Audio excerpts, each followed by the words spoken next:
Welcome back everyone to another video on the Vixen Victory channel. Today we're going to be talking about Candace, going through the rest of our characters in our character build guides, talking about specifically now about Candace and her build guide, how you should be playing her, how your tips are. Now I know in general when looking at this character, I was extremely hyped about Candace when she was going to come out. I really love the heterochromia eyes, which is basically two different eye colors in a character's eyes. That's always been extremely cool to me. To see also just her entire layout as a character is extremely cool. And kind of like the defender of basically the wall that we see in Sumeru area. Honestly, just a really cool character, really cool stuff. I know that a lot of people actually liked her as a character. And another character like that is Dia, actually, which we'll get to. But honestly, when looking at her, though, I think I was a little disappointed. As you can see, I already have her at level 80. I actually pre-farmed her, got ready for her. One of a very few 4-stars that I was just extremely excited about. But once again, let's go ahead, like normal, jump into kind of how you should be building her, how you should be playing her. The first thing that we look at is leveling priority. Now, with leveling priority, I think the biggest issue that comes around with building your Candace is a few different things. It's figuring out how you want to use her. A lot of people, in my personal opinion, probably don't even remember that she exists. And that's for good reason. She's not necessarily a goated character. She's not cracked or does anything that's going to make your characters do anything extremely good. Candace is a very supportive character. She doesn't heal, but she is kind of like a Beto, but just almost not as good. She's kind of that similar idea. Now you can pair her with a lot of other characters, and I'll show you that once we get into the team section. But the biggest idea here is focusing on your skill. And then if you really want to, you can level into your burst. Now, I think once again, the only thing that you really have to level into when you're talking about Candace is going for her shield, which is based in her skill, very much kind of like similar to Beto. But with your burst as well in Beto, it's a little bit different. Whereas here, you don't get a shield even in your burst with her. As you can see here, she does give a damage bonus, but that is not dependent on level at all. The only thing that increases when you're increasing the level here are going to be the skill damage and the wave impact damage. So it's really just personal damage that you get from Candace herself, which is all based off of her max HP. And as you can see here as well, a lot of her charge up basic damage as well is based off her max HP. And like normal, we also have a shield absorption, which is based off her HP as well. I think a lot of people were kind of a little bit trodden down because of her, I guess her personal damage isn't necessarily anything great, or maybe people were looking for something a little bit different. So without further ado, let's go ahead and jump right into talking about her skill. Now you have a tap and a hold version. If you just have a tap version, it's just going to rush forward, dealing hydro damage to opponents with your shield, which that's basically what it does. It's very quick. It's just a bunch of hydro damage. It's a little bit of an annoying cooldown, you know, just you're kind of just tapping and then just doing a rush forward. That's really it. So it's not really anything necessarily to go after, which is why people are actually using her for her hold version, because that's where you get her shield. In her hold version, it states that she raises her shield to block incoming attacks from nearby opponents, forming a barrier that absorbs damage based on her max HP. And then obviously, if it's a hydro hits, she does, blocks it basically even better. This barrier lasts until the elemental skill is unleashed. So obviously, you don't have the shield anymore until the character is unleashed. Very similar, once again, to Beto. After holding for a certain period of time, Candace will finish charging, and at that point, then when the skill button is released, so you're basically done holding, so you have to hold the skill button this entire time, and then once you release the button and you're not pressing it anymore, the skill duration expires, and then also when the barrier is broken, she will perform a leaping strike that deals hydro damage to opponents in front of her. So either basically if you're going to get hit and she's sitting here and you're going to do her hold version, which it's going to look like this, and then it's going to charge, and now you can see this charge right here. I'm still holding the skill. And what's nice is you can move a little bit, but over a certain period of time, as you just saw, her duration expires and she does that leap forward of damage. So hold, charge, and then once I release, she can do it. I can manually make her do it, and then it also has a specific cooldown that you can only hold it for a certain amount of time. I'm going to hold this for a little bit longer, and I'm just going to let it do it on its own. I'm not releasing the button. It's going to release it on its own. I'm still holding E in that instance, and I just let go, but I basically, once again, it's going to force itself to kind of unleash no matter what. Or if the shield that she's making here is going to get broken at some point, then it will unleash this hit as well, which is nice to know actually, because usually when shields are broken, that usually comes up to meaning that your shield doesn't, or basically that next attack or whatever doesn't happen. But once again, very similar to a character like Beto, you hold your skill and then all of a sudden afterwards, if you are going to get basically getting knocked consistently, she then immediately does her follow-up hit afterwards. Very much similar to what Candace just did there. Now looking a little bit beyond looking at her skill, I think I do want to talk about the burst a little bit because I think a lot of people use this more or less for fun, but there is something that I found interesting about it that could actually be used a little bit for more than fun, and it could possibly be helpful for some certain characters, and possibly even characters in the future that we're getting in Natlan with a lot of vaporized tendencies that we're even seeing with a character like Mualani, who focuses even in her weapon a lot on vaporize. Possibly this could be helping some future characters that might be a little bit more pyro focused, and this could help a little bit more. Now, looking at this specifically, her burst, basically, as soon as you use it, Candace is going to basically put on her Divine Blessing, causing AoE Hydro damage, so initial damage hit, and then that damage is based off her max HP, and then she's going to confer the Prayer of the Crimson Crown on the active character. Now, the Prayer of the Crimson Crown has the following properties. Characters deal increased elemental damage with their normal attacks. I think most people look over that part. Now, once again, this damage bonus that we get here is 20%, so it's 20% more damage for your normal attacks if they're doing any type of elemental damage hit. So it doesn't have to be Hydro, it's just any type of damage hit. I think that's pretty good comparatively, kind of what we can see with other characters. I think that's still a pretty good damage bonus that she can give. She's a nice shield and, kind of can help with a little other things. But I think the major thing that most people look at is going to be the infusion that she gets down here. But let's look at the second part. It states that whenever a character takes the field, they will unleash a rippling wave of water that deals hydro damage to nearby opponents.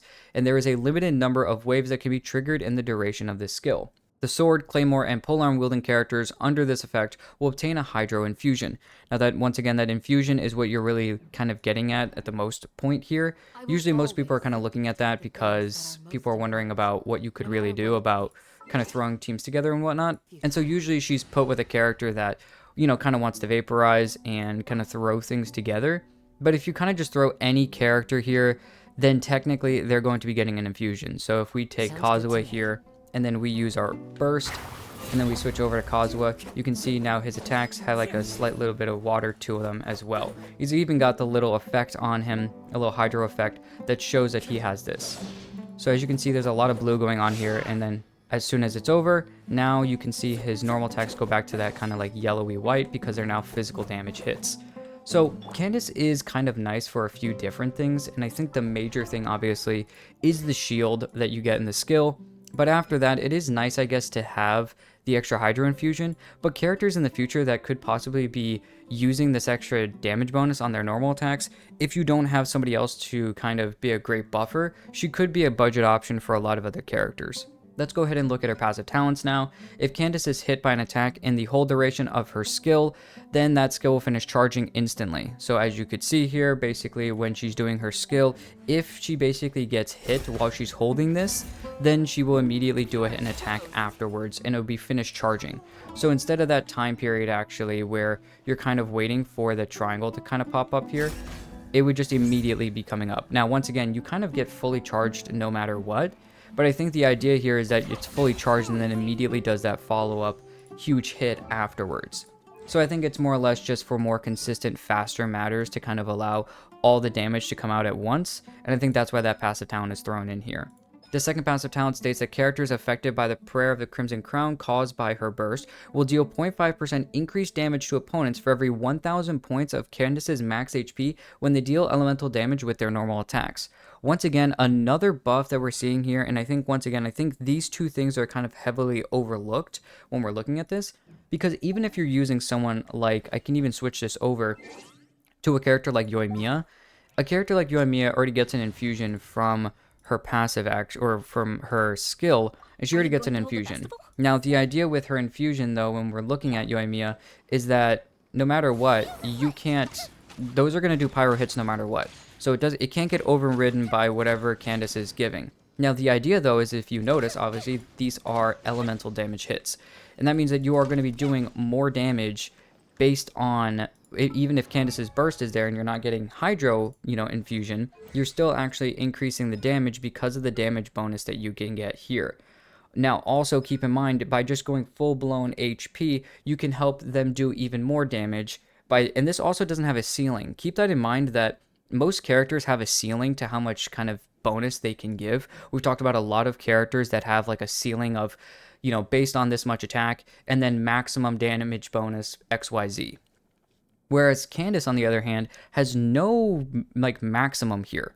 It's 0.5%, and it's for every 1,000 points. So we've seen, recent characters, it starts at 30,000 or something like that. I think like Neverletter Farina, something like that. It's kind of like it starts at 30,000 HP, and every 1,000 HP after that, you get the damage bonus. And so you can't count those first 30 stacks. Whereas here, all of Candace's HP, for instance, if you could get her to 50,000 HP, let's just say, 50,000, that's 50 times the 0.5. And that is a pretty substantial bonus. That's another 25% damage bonus on top of what you can already get with your normal attacks. Now, once again, I know that because there's no ceiling here, she's a 4-star character, it doesn't help her as much. But, she ascends already into HP, so it's pretty easy to get her HP pretty high, even while running, an ER weapon. And specifically talking about that, now that we're done talking about the talents, the passes, and everything, let's go ahead and look at weapons. Now, I think I've seen a lot when looking at Candace's because, once again, it's just a very niche character that if you're just building, it's more or less because you like the character or because you've just kind of trying to build every character and you're just trying to complete the account to just have everybody built. And so Candace can be someone that you look forward to and use, but she's not necessarily somebody that I think everybody's going to be building. And so I've kind of seen very similar ideas when looking at building her. The biggest weapon that I think most people are going to be using is Favonius Lance, keeping a good amount of crit rate with her. Obviously, at higher levels, you're going to get more energy recharge. When you hit crits, you're going to be giving yourself back a lot of particles or just creating particles in general, so that could help her, but it could also help the next character that you swap on field to give them more energy if they are more energy necessary, basically. So that could be extremely helpful. Now, if you happen to get an extra engulfing lightning, sure, if you want to go ahead and grab this could be good just because of the high amount of energy recharge, but the ability isn't really that great. The extra energy recharge from the burst could be helpful because, after you use your burst, you'll get an extra 30% energy recharge, but the attack buffs you're getting here aren't going to help Candace at all because, once again, we saw even her personal damage is based off of HP as well. I think the next weapon after that is going to be something like the catch, and once again, this is a little bit more focused on kind of more personal damage, I guess, is what you could do.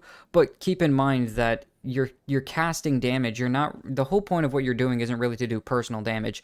Really, the major way of what you're focusing on here are the main stats of these weapons because of the high amount of energy recharge that you can get for her, so that she can constantly be proccing her burst to give that damage bonus and or possible infusion to the characters that she is with for those DPS type characters. Another weapon I've even seen is Prototype Star Glitter. Once again, a pretty good amount of energy recharge. I believe this weapon at level 90 gives like 45.9, which is the same amount you can get for the catch, which is why I think it's pretty up there in terms of that.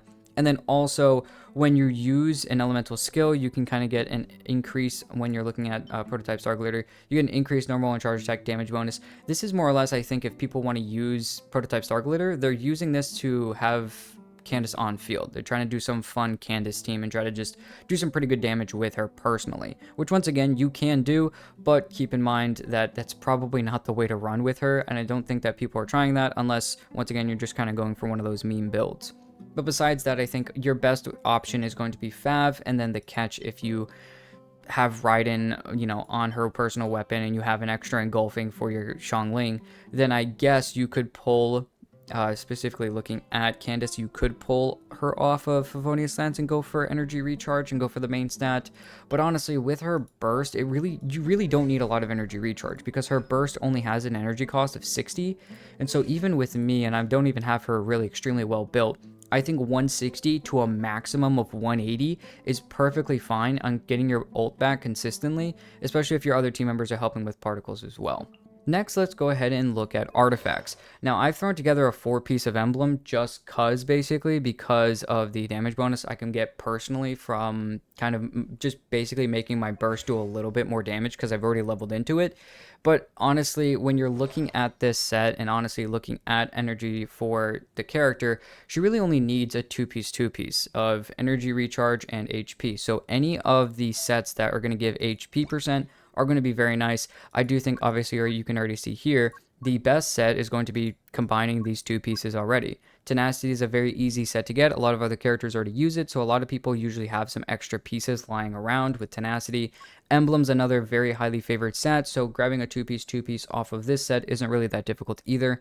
If you happen to have grinded for Voracash's Glow, then you can also use this because it does go into HP percent as well. So once again, it just kind of keeps in mind going for an HP percent as well as a 2-piece of energy recharge is probably going to be very extremely helpful for you. Now, even if you have, when looking at main stats, when you're looking for Candace, I think the best way to run her is just triple HP. Don't worry about crit rate. You can get some crit rate in the substats. Even if you're running Favonius Lance, I still don't feel like getting the extra energy is really even worth it when we're looking at kind of her entire idea of the circlet. It is nice to get some extra energy for the other characters as well as yourself, but honestly, you really don't even need it. So when looking at kind of this entire build here, a 2-piece HP is the best way to go. If you want and you're like me and you're just like, you know what, I've already built a character before and I just want to make her do well, you can definitely do a personal damage route on her as well. I'm pretty sure you could do something kind of crazy. You know, one of my friends, Rift, he could probably, you know, thinking of how he wants to try to do things, he might even throw her on a 4-piece of, you know, Crimson or something, where he's just increasing some extra vaporized damage or something like that. I don't even really know, but, you know, there's so many interesting things that you could do with her. Throwing on extra elemental mastery for vaporized teams if she's the personal damage dealer. I'm pretty sure a lot of people have even tried at some point to throw on a 4-piece Marechaussee to just see what she could do for personal damage with her normal attacks, basically giving herself the infusion, putting Farina in the team, double HP, increasing those damage stacks that Farina can get, as well as just helping that team out, throwing Xiangling in the team and Kazuha, just to see the personal damage that, you know, Candace can do, which once again I think a lot of people do, but once again those are kind of meme builds that you can kind of try to make work, but I really don't feel like that's going to be best for you. I'm pretty sure you could even try a plunge team where she can do it as well, but I think once again the major idea about the character is using her with her skill, going full-blown HP to just make sure that she can absorb as much of the damage as possible, and using her as almost a budget shielder for if you don't have a great shielder on your account yet, or once again if you want Hydro Resonance and you need a shielder as well. Candace is very interesting with how she works, but besides looking at the weapons, artifacts, and talents, let's go ahead and look at Constellations. Now, looking at the Constellations, the first constellation states that the duration of the Prayer of the Crimson Crown effect that she gets from her burst is increased by 3 seconds, and that's extremely nice because the original duration of the burst is only 9 seconds, which means a higher damage bonus as well as more instances of, I guess, damage, personal damage, the skill damage. Honestly, just in general, getting the extra bonus of 3 seconds here is helping more damage, longer infusion, the longer time the damage bonus is active for the active character. If they have a little bit of a longer infusion, that first constellation can be pretty helpful. Looking at the second constellation, it states that when the skill hits opponents, Candace's max HP will be increased by 20% for 15 seconds. Once again, it's kind of more helping personal damage, but also possibly the next time that she uses her skill, she'll probably have more HP at this point, still getting this max HP buff. She can maybe tank a little bit more for those shield hits. So that's pretty nice to know that it's a little bit more kind of personalized, and once again helps a little bit more of that personal damage that she can personally do with her skill as well as with her burst if she procs it after her skill. The C3 increases the level of the burst by 3, and the C5 increases the level of the skill by 3. Getting that C5 is probably what you're going to be going for the most if you really even want to get her constellations or you just happen to get them. The C5 is pretty nice as well. The fourth constellation shortens the hold cooldown of the skill to be the same as that of the tapping cooldown, which once again, it's more or less just a little bit of kind of nicer things here because now you basically don't have to do a 9-second hold duration. Now it's only 3 seconds less, so that helps a little bit more. So it's now down to 6 seconds no matter which way you do it. Helps a little bit more for people who are once again using that skill pretty consistently, and then it allows you to make sure no matter what you have it up either for her personal use again to be constantly shielding, or for once again possibly using her on field. Looking at the C6, when characters excluding Candace herself are affected by the Prayer of the Crimson Crown caused by her burst, deal elemental damage to opponents using normal attacks. We're seeing that consistently here. There's really no way to really go about it. Any character that deals elemental damage using normal attacks, we're getting consistent buffs for those characters. There's really nothing else outside of that, so that's really the only way you should be going. But after this, though, as they are using this and they are affected by the burst and they do normal attacks, an attack wave will be unleashed that deals AoE Hydro damage equal to Candace's max HP at 15% of it, and this effect can trigger every 2.3 seconds and is considered elemental burst damage. So once you get to that C6, it's a little bit more useful. That C3 comes into play a little bit, as well as increasing kind of the extra burst damage that you can get, increasing once again more max HP. And looking a little bit beyond the Constellation 6, there's a little bit more. You're kind of once again increasing a lot of HP from the C2 after you use your skill, which if you go right into your burst could be helping a little bit more with those attack waves from the characters that are going to be helping. So as those increase, you're going to be doing more personal damage with her. And it's once again not going to be anything crazy that you're getting from Candace personally.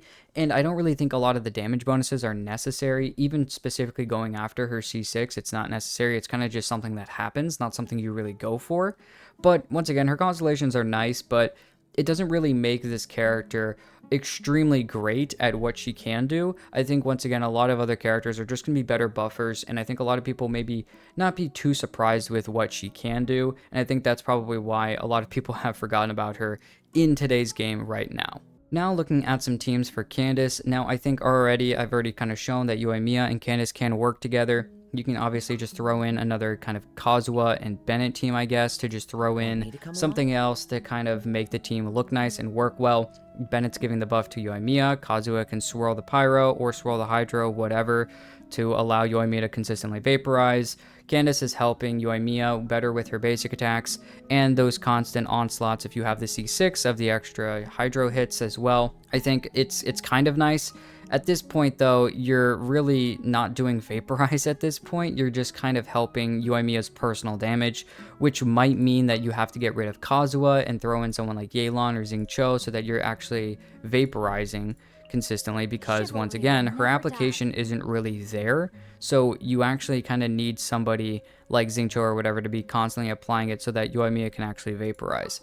So that's I think the major reason why a lot of teams with Candace kind of fall apart, because a lot of the infusions that she can give to certain characters aren't going to be extremely necessary. Now, a team that I thought was very interesting was actually thinking about throwing in Navia. The thing with Navia is that you want to constantly be creating a lot of extra crystallize on characters. So if you can give Navia an infusion outside of her own Geo infusion that she gets after using the skill, this could allow, while Navia's burst is going on, or another Geo character in another slot here is also buffing that. So if you throw on, I don't know, I think I usually use like Yunjin right now because I don't have any other good Geo characters for her, but even this team could technically work. And once again, I think at this point in time, you're just trying to force in, Candace at any point in time to make them do more damage. The biggest thing with Navia, though, is her skill damage. So that's where this tends to fall off as well, because now you're just helping Navia's normal attacks, but Navi is really focused on doing skill damage, and obviously Candace can't help with that. But once again, you could technically use this as one kind of budget option for other characters that could be used here. Once again, Xingqiu and Yelan and other, even just, you could even use Pyro characters. Any other character with a lot of good application, obviously Farina as well. It's just, once again, I think Candace kind of loses a lot of her lackluster in terms of that. Another team you could use if you really want to is looking at Wanderer and Candace. The biggest thing with Wanderer is that Wanderer is doing constant normal attacks, especially if you have his weapon. He focuses even more into normal attacks rather than charge attacks. So having, I don't know, another character that's going to help him a little bit more could be extremely useful. And once again, her enhanced infusion is not going to help him at all, but he'll still be getting that 20% damage bonus from her burst. So that could be extremely helpful for you. And if, once again, Wanderer, when you look at his details from a passive talent he actually can get some extra buffs based off of the extra things that he comes into contact with, that he swirls. And so by helping going to Hydro a little bit, you could cap out his Kuguryoku points, which allows him to stay in the air a little bit longer. So you could throw in a character like Wanderer to kind of make the team a little bit more useful, or make Candace a little bit more useful when looking at that front as well. Once again, another vaporized character that's based on actual, I guess, kind of, normal attacking consistently is Arlecchino. But once again, you're finding out that very quickly, if you were kind of keeping up, is that Yelan, Xingqiu are just going to do better. And there's just no real reason to be throwing in Candace in most of the teams that you run.